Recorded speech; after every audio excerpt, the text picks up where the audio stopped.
नमस्कार, आप देख रहे हैं बिग न्यूज बिग शो। आपके साथ मैं हूं Raj Thakur. Big news big show में बात ब्राजील में आयोजित ब्रिक्स सम्मेलन की होगी, जिसमें पीएम नरेंद्र मोदी ने पाकिस्तान और चीन का बिना नाम लिए आतंकवाद के मुद्दे पर जमकर फटकार लगाई है। ब्रिक्स देशों को संबोधित करते हुए पीएम नरेंद्र मोदी ने कहा कि पहलगाम आतंकी हमला सिर्फ भारत ही नहीं बल्कि पूरी इंसानियत पर चोट है। आतंकवाद की निंदा हमारा सिद्धांत होना चाहिए, सुविधा नहीं। पीएम नरेंद्र मोदी की इन बातों का असर यह हुआ कि ब्रिक्स देशों की ज्वाइंट स्टेटमेंट में पहलगाम आतंकी हमले की निंदा की गई। जाहिर तौर पर भारत के लिए यह बड़ी कूटनीतिक जीत है। ब्राजील पहुंचने से पहले पीएम नरेंद्र मोदी घाना और फिर त्रिनिदाद एंड टोबैगो के दौरे पर थे और यहां भी प्रधानमंत्री नरेंद्र मोदी ने आतंकवाद को दुनिया के लिए सबसे बड़ी चुनौती बताया था, जिसका घाना ने खुले दिल से समर्थन भी किया और आतंकवाद के मुद्दे पर भारत के साथ होने का भरोसा दिया। लेकिन चीन और पाकिस्तान की टेंशन सिर्फ प्रधानमंत्री नरेंद्र मोदी ही नहीं बढ़ा रहे। भारत के विदेश मंत्री एस जयशंकर और रक्षा मंत्री राजनाथ सिंह ने भी दुनिया के मुल्कों को साफ और स्पष्ट संदेश दिया कि भारत आतंकवाद पर जीरो टॉलरेंस की नीति पर कायम है। 1 जुलाई को अमेरिका में क्वाड ग्रुप के विदेश मंत्रियों की बैठक हुई थी, जिसमें भारत के विदेश मंत्री ने दुनिया को आतंकवाद का काला चेहरा दिखाया था। इसके बाद क्वाड देशों ने ज्वाइंट स्टेटमेंट में पहलगाम हमले की निंदा की। यानी भारत के प्रयासों से पाकिस्तान अब दुनिया के मुल्कों में अलग थलग पड़ने लगा है, लेकिन भारत और आक्रामकता से अपना पक्ष रख रहा है और इसमें दुनिया के मुल्कों को भारत का साथ भी मिल रहा है। बिग न्यूज में हम आपको यह भी बताने की कोशिश करेंगे कि ब्रिक्स देशों के ज्वाइंट स्टेटमेंट में पहलगाम को शामिल किया जाना आतंकवाद और भारत के लिहाज से कितना महत्वपूर्ण है। साथ ही हम ये भी बताएंगे कि दुनिया में ब्रिक्स देशों की कितनी ताकत है, इसमें अमेरिका के राष्ट्रपति ट्रंप क्यों घबराने लगे हैं। तो चलिए शुरू करेंगे बिग न्यूज बिग शो का सफर और दिखाएंगे आपको वो तमाम खबरें जो आपके लिए जानना बेहद जरूरी है।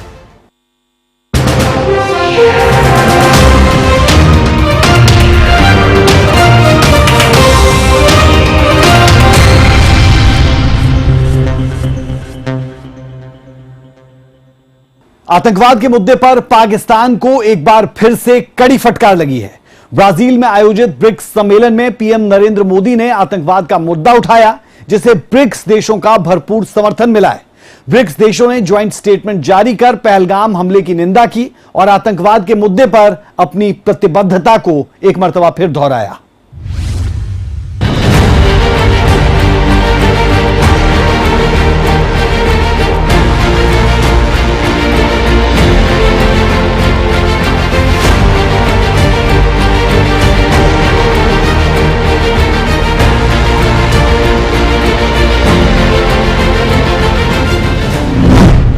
ब्रिक्स देशों की बैठक में आतंकवाद पर हुई चर्चा।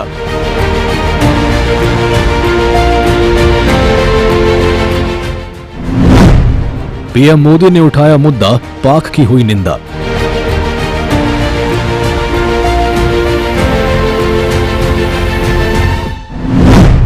ब्रिक्स ने माना पाकिस्तान में आतंकी ठिकाना।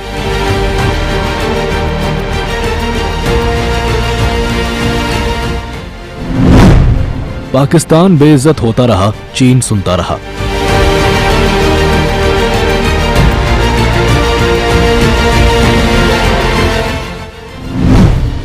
आतंकवाद के खिलाफ दुनिया भारत के संग।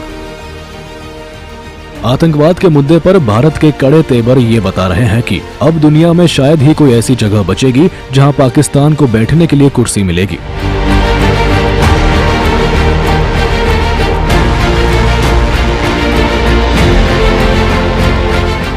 इस समय भारत के प्रधानमंत्री नरेंद्र मोदी ब्राजील में हैं, जहां ब्रिक्स देशों की बैठक हो रही है। रविवार को पहले दिन की बैठक में पीएम मोदी ने आतंकवाद का मुद्दा उठाया और अपनी चिंता व्यक्त करते हुए उसे मानवता के लिए बड़ा खतरा बताया। पीएम मोदी ने कहा कि आतंकवाद मानवता के लिए बड़ी चुनौती बनकर खड़ा है। हाल ही में भारत ने एक अमानवीय और कायरतापूर्ण हमले का सामना किया। 22 अप्रैल को पहलगाम में हुआ आतंकी हमला भारत की आत्मा, अस्मिता पर, गरिमा पर सीधा प्रहार था। ये हमला केवल भारत पर नहीं, पूरी मानवता पर आघात था। इस दुख की घड़ी में जो मित्र देश हमारे साथ खड़े रहे, जिन्होंने ये समर्थन और संवेदना व्यक्त की, मैं उनका हार्दिक आभार व्यक्त करता हूँ। आतंकवाद की निंदा हमारा सिद्धांत होना चाहिए, सुविधा नहीं। अगर पहले ये देखेंगे कि हमला किस देश में हुआ, किसके विरुद्ध हुआ, तो ये मानवता के खिलाफ विश्वासघात होगा। आतंकवादियों के खिलाफ प्रतिबंध लगाने में कोई संकोच नहीं होना चाहिए। आतंकवाद के पीड़ित और समर्थक को एक ही तराजू पर नहीं तोल सकते। निजी या राजनीतिक स्वार्थ के लिए आतंक या आतंकियों का साथ देना किसी भी अवस्था में स्वीकार्य नहीं होना चाहिए। आतंकवाद को लेकर कथनी और करनी में कोई अंतर नहीं होना चाहिए। पीएम मोदी ने अपने इस बयान से एक तीर से दो निशाने साधे हैं। पहला पाकिस्तान पर दशकों से आतंकवाद को बढ़ावा देता है और दूसरा चीन है, जो आतंकवाद के विरुद्ध खड़े होने की बात तो करता है लेकिन हर मौके पर पाकिस्तान को बचाने का प्रयास करता है।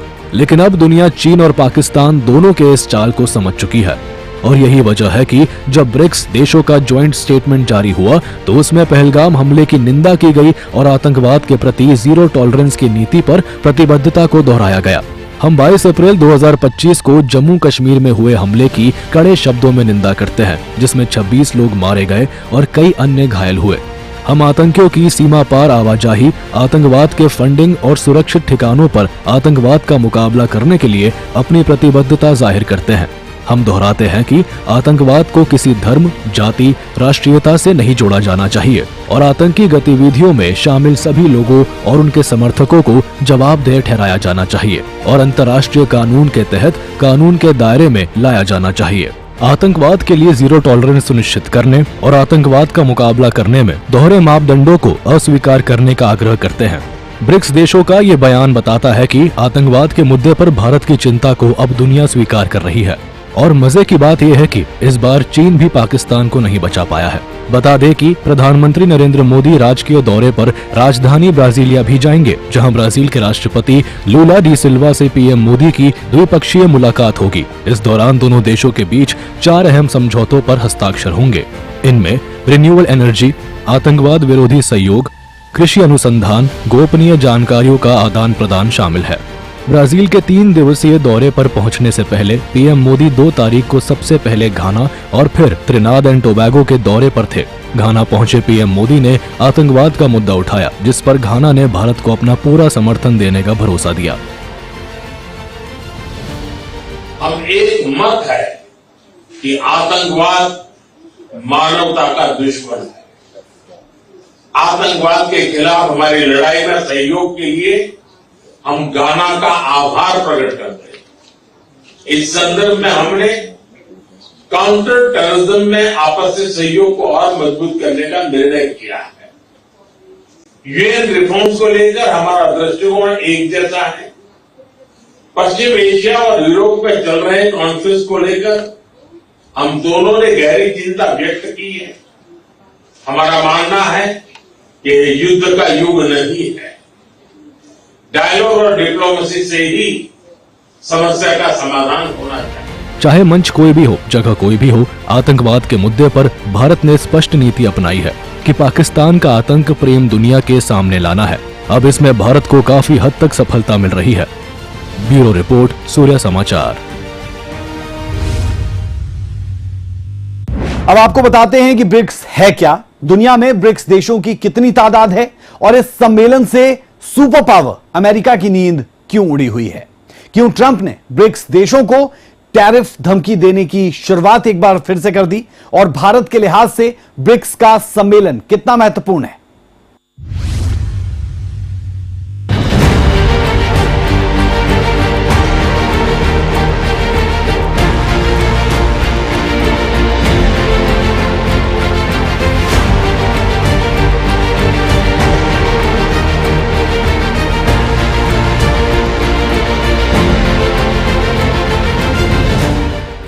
भारत दुनिया में सबसे तेजी से बढ़ती अर्थव्यवस्था वाला देश है।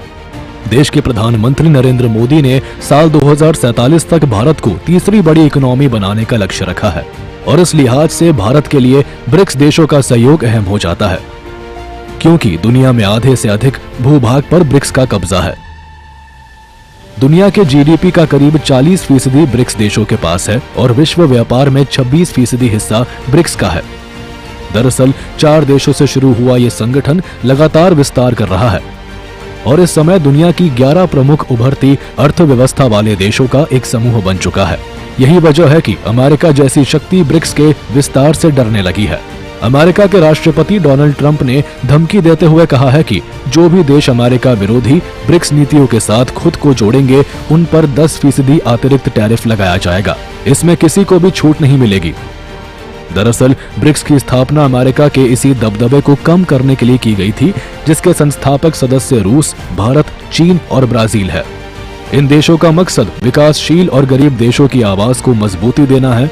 इसके अलावा पिछले कई सालों में ब्रिक्स देश अपना पेमेंट सिस्टम बनाने पर विचार करते आए हैं ताकि व्यापार के लिए डॉलर पर निर्भरता को कम किया जा सके। हालांकि अभी तक इस पर कोई ठोस सहमति नहीं बन पाई है, लेकिन ब्रिक्स के ऐसे विचारों से अमेरिका को अपनी चौधराहट कम होने का खतरा महसूस होने लगा है। अमेरिका के राष्ट्रपति डोनाल्ड ने शपथ ग्रहण से पहले ही चेतावनी दी थी कि अगर ब्रिक्स देश ऐसा करते हैं तो उन पर 100% टैरिफ लगेगा। हालांकि इस चिंता के बीच पिछले साल कतर की राजधानी दोहा में भारत के विदेश मंत्री जयशंकर ने साफ कर दिया था कि अमेरिकी डॉलर को कमजोर करने में भारत की कोई रुचि नहीं है। लेकिन जिस तरह से टैरिफ को लेकर डोनाल्ड ट्रंप का आक्रामक रुख है, दुनिया के मुल्कों को सोचने पर मजबूर कर दिया है। ब्रिक्स के घोषणा पत्र में भी बढ़ते टैरिफ पर चिंता जताई गई है और इसे वैश्विक व्यापार और आपूर्ति श्रृंखला के लिए खतरा बताया गया है। ब्यूरो रिपोर्ट, सूर्य समाचार। ब्राजील में ब्रिक्स सम्मेलन से पहले अमेरिका में क्वाड ग्रुप के विदेश मंत्रियों की बैठक बुलाई गई, जिसमें भारत के विदेश मंत्री जयशंकर ने पाकिस्तान को खूब खरी खोटी सुनाई और दुनिया को यह संदेश दिया कि अगर पाकिस्तान ने आतंक का रास्ता नहीं छोड़ा तो भारत कार्रवाई के लिए स्वतंत्र होगा।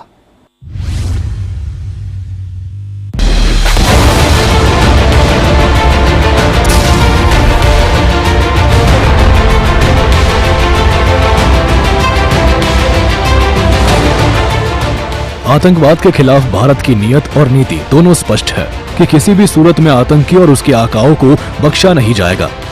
भारत ने विदेशी धरती से एक बार फिर पाकिस्तान को कड़ी फटकार लगाई है और दुनिया को बताया है कि कैसे पाकिस्तान में खुलेआम आतंक की फैक्ट्री संचालित होती है। दरअसल अमेरिका के वॉशिंगटन डीसी में क्वाड के विदेश मंत्रियों की बैठक थी, लेकिन इस बैठक से पहले भारत के विदेश मंत्री एस जयशंकर मीडिया से मुखातिब हुए। इस दौरान उन्होंने एक सवाल का जवाब देते हुए कहा कि भारत को अपने लोगों की सुरक्षा का अधिकार है और भारत इस अधिकार का इस्तेमाल करता रहेगा। पाकिस्तान को घेरते हुए एस जयशंकर ने कहा कि आतंकवाद के खिलाफ भारत ही नहीं पूरी दुनिया को जीरो टॉलरेंस की नीति अपनानी चाहिए। A word about terrorism in the light of our recent experience. The world must display zero tolerance. Victims and perpetrators must never be equated.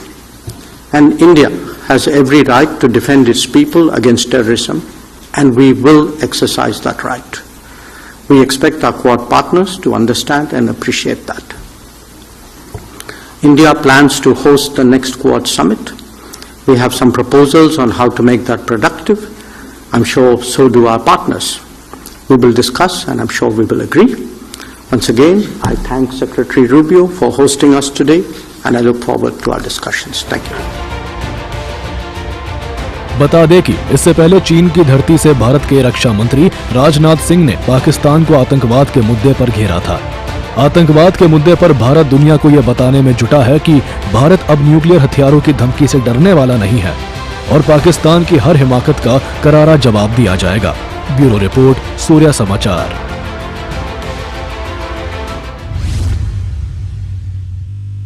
Delhi में रक्षा मंत्री राजनाथ सिंह ने नियंत्रक सम्मेलन का उद्घाटन किया।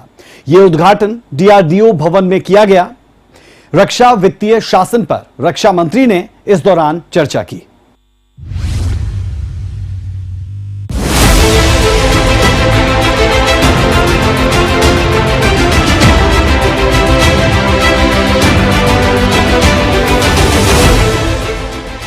भारत का ये दुर्भाग्य है कि उसके पड़ोस में पाकिस्तान और चीन जैसे पड़ोसी मुल्क पलते हैं, जिनकी हर संभव कोशिश भारत को अस्थिर करने की होती है। लिहाजा भारत अपनी सैन्य क्षमताओं को लगातार मजबूत करने में जुटा है। दिल्ली में डीआरडीओ के एक कार्यक्रम में रक्षा मंत्री राजनाथ सिंह ने कहा कि जितनी कई दूसरे देशों का कुल बजट नहीं है, उतना भारत का रक्षा बजट है। साथियों, आप सब जानते हैं कि रक्षा मंत्रालय का बजट देश में सबसे ज्यादा है और बढ़ता ही जा रहा है, आगे और बढ़ेगा। देश की क्या बात की जाएगा, अगर आप रक्षा मंत्रालय का बजट देखें, दुनिया के कई देशों की जीडीपी तक भी इतनी नहीं है। कई देशों की जीडीपी इतनी नहीं है। जब देश की जनता की मेहनत की कमाई का एक बड़ा हिस्सा रक्षा मंत्रालय को मिलता है, तो जाहिर सी बात है कि हमारी जिम्मेदारियां भी उसी अनुपात में बढ़ जाती हैं। अभी पिछले ही फाइनेंशियल ईयर में डिफेंस कैपिटल बजट का फुल यूटिलाइजेशन करने के लिए मैंने डिफेंस सेक्रेटरी सीजीडीआर उनकी टीम को मैं बधाई देना चाहता हूं। फुल यूटिलाइजेशन हुआ है पूरे कैपिटल बजट का। साथ ही मैं उम्मीद भी करता हूं कि आप कैपिटल एक्सपेंडिचर को लगातार मॉनिटर करते रहेंगे और आगे भी इसका फुल यूटिलाइजेशन करने में निश्चित रूप से हमको कामयाबी मिलेगी, ऐसा मेरा पक्का विश्वास है। भारत की बढ़ती रक्षा बजट और स्वदेशी तकनीक का कमाल है कि ऑपरेशन सिंदूर के दौरान पाकिस्तान महज 4 दिनों में घुटने पर आ गया और अब स्वदेशी हथियारों की मांग दुनिया में होने लगी है। साथियों, आज हमारे डिफेंस सेक्टर की ओर पूरी दुनिया की निगाहें हैं। ऑपरेशन सिंदूर के दौरान जो हमने शौर्य दिखाया है हमारे सेना के जवानों ने, जो हमें डोमेस्टिक इक्विपमेंट की क्षमता का प्रदर्शन किया है, उसके बाद हमारे इंडिजिनस प्रोडक्ट की ग्लोबल डिमांड और बढ़ रही है। बता दें कि अभी हाल ही में सेना ने एक बयान जारी कर बताया था कि ऑपरेशन सिंदूर के दौरान भारत सिर्फ पाकिस्तान से नहीं लड़ा था, बल्कि चीन और तुर्की से भी लड़ा था, क्योंकि ये दोनों देश पाकिस्तान की मदद कर रहे थे। ब्यूरो रिपोर्ट, सूर्य समाचार। और अब आपको देवभूमि हिमाचल प्रदेश में आई प्राकृतिक आपदा के बारे में बताते हैं। पिछले कई दिनों से हो रही लगातार बारिश और बाढ़ की वजह से लोगों का जीना मुहाल हो चुका है। नदी नाले उफान पर है, पहाड़ दरक रहे हैं, सड़क बिजली पानी प्रभावित है। इस बीच राहत और बचाव कार्य जारी है। मंडी से सांसद कंगना रनौत और पूर्व सीएम जयराम ठाकुर ने थुनाग क्षेत्र का दौरा किया। यह रिपोर्ट जरा देखें।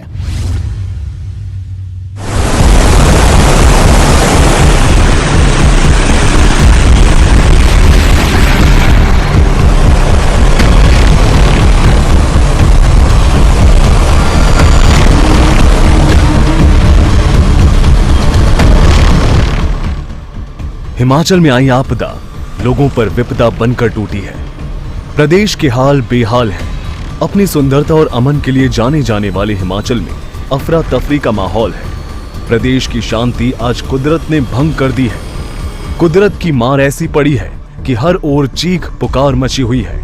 बाढ़, लैंडस्लाइड और बादल फटने से भारी नुकसान हुआ है। आपको हम बता दें कि हिमाचल में भारी बारिश का अलर्ट जारी हुआ है। 10 जिलों में बारिश का ऑरेंज अलर्ट जारी हुआ है। कई इलाकों में लैंडस्लाइड और बाढ़ का भी अलर्ट है। 8 जुलाई को 4 जिलों में बारिश का ऑरेंज अलर्ट है। ऊना, हमीरपुर, बिलासपुर, चंबा और कांगड़ा में अलर्ट जारी हुआ। कुल्लू, मंडी, शिमला, सोलन और सिरमौर में येलो अलर्ट जारी हुआ है। अभी तक हिमाचल के मॉनसून सीजन में 78 लोगों की मौत की खबर है। मंडी में अब तक 14 लोगों की मौत, 28 लोग लापता है। 30 जून की रात की त्रासदी में अब तक 14 लोगों के शव बरामद हुए हैं। मंडी में अब तक 225 घर, 243 गौशालाएं नष्ट हुई हैं। वहीं मंडी जिला के आपदाग्रस्त सराज क्षेत्र में राहत और बचाव कार्य युद्ध स्तर पर जारी है। इसमें जिला प्रशासन को भारतीय सेना का बहुमूल्य सहयोग प्राप्त हो रहा है। राशन वितरण की बात हो या फिर प्रभावित लोगों के स्वास्थ्य की जांच में सहयोग की, भारतीय सेना के हमारे जवान सेवा के लिए सदैव तत्पर हैं। आज हमने 6 सॉर्टीज की हैं, क्योंकि हमारे जंजैली एरिया को हम काफी टाइम से, क्योंकि थुनाग का एरिया ओपन हो गया था और थुनाग एरिया में हमने थ्रू म्यूल्स और थ्रू हमारे पोर्टर्स हमने उन जिन लोगों ने वॉलंटरी हमारी हेल्प की और बहुत सारा राशन वहां पहुंचाया। पर हमारे जंजैली एरिया क्योंकि करसोग साइड से थोड़ा कनेक्ट करता है और वहाँ वो काफी टाइम से कट ऑफ था और वहाँ नेटवर्क भी नहीं था काफी टाइम से, तो वहाँ हमने आज मैक्सिमम राशन जो अपना वो भेजा है। वहाँ पे हमारी 6 सॉर्टीज में से 5 सॉर्टीज उस एरिया में हुई हैं। वहाँ पे मैट्रेसेस, जो ब्लैंकेट्स और वाटर बॉटल्स और उसके साथ साथ राशन किट्स, उनकी हमने सप्लाई दी है। और एक बागा चनौगी एरिया है जो भी डिस्कनेक्ट था, वहां पे भी आज हमने लैंडिंग करके वहां पे भी हमने राशन किट्स और बाकी चीजों की सप्लाई दी है। जो आज का स्टेटस है कि हमने जो ओवरऑल राशन किट्स नियरली 2500 के करीब हमारी राशन किट्स जो कि वेरियस ऑर्गेनाइजेशंस और सबके माध्यम से हमने कलेक्ट करके डिस्ट्रीब्यूट की है हमारी सब डिविजन्स में, हमारे जो अफेक्टेड एरियाज हैं। इधर जंजैहली घाटी में प्राकृतिक आपदा के चलते कई राज्यों से आए 63 पर्यटक एक निजी होटल में फंस गए थे, जिन्हें जिला प्रशासन ने सुरक्षित निकालकर उनके गंतव्य के लिए रवाना कर दिया।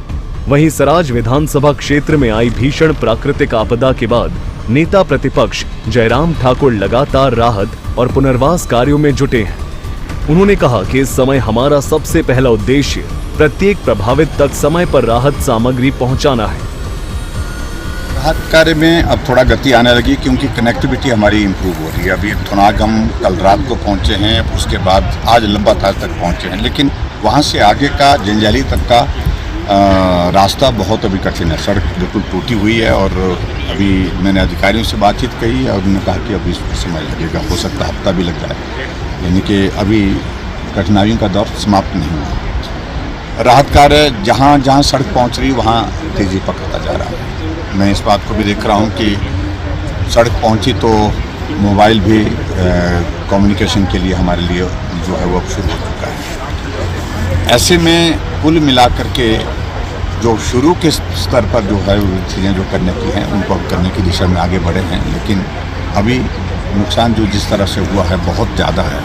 बहुत कार्य अभी तक राहत की दृष्टि से हमको करने को है और उन सारी चीज़ों के लिए हम प्रयत्न कर रहे हैं। मैं विधायक होने के नाते यहीं पर अपना कैंप लगा करके काम कर रहा हूँ। आपको बता दें कि जयराम ठाकुर ने बताया कि उन्होंने केंद्र सरकार के साथ समन्वय स्थापित किया है और गृह मंत्री अमित शाह सहित अन्य मंत्रियों को हालत से अवगत करवाया। इसके बाद केंद्र सरकार द्वारा राहत कार्यों के लिए हेलीकॉप्टर भेजे गए, जिनके जरिए आज कई प्रभावित क्षेत्रों में राशन और जरूरी सामान पहुंचाया गया। वहीं लोकसभा सांसद कंगना रनौत ने जयराम ठाकुर के साथ थुनाग क्षेत्र का दौरा किया। इसके साथ ही प्रदेश अध्यक्ष डॉक्टर राजीव बिंदल भी राहत सामग्री लेकर थुनाग पहुंचे और प्रभावितों में वितरण किया। ब्यूरो रिपोर्ट, सूर्या समाचार। अब सवाल यह उठता है कि हिमाचल में इस प्राकृतिक आपदा के लिए किसे जिम्मेदार ठहराया जाए, क्योंकि विकास के नाम पर पहाड़ों का सीना चीरकर सड़कें बनाई जा रही है। बड़ी संख्या में पेड़ पौधे काटे जा रहे हैं, जिससे ग्लोबल वार्मिंग होती है और फिर प्रकृति अपना रौद्र रूप दिखाती है। बिग न्यूज में अभी के लिए इतना ही। मुझे मेरी पूरी टीम को दें इजाजत। नमस्कार।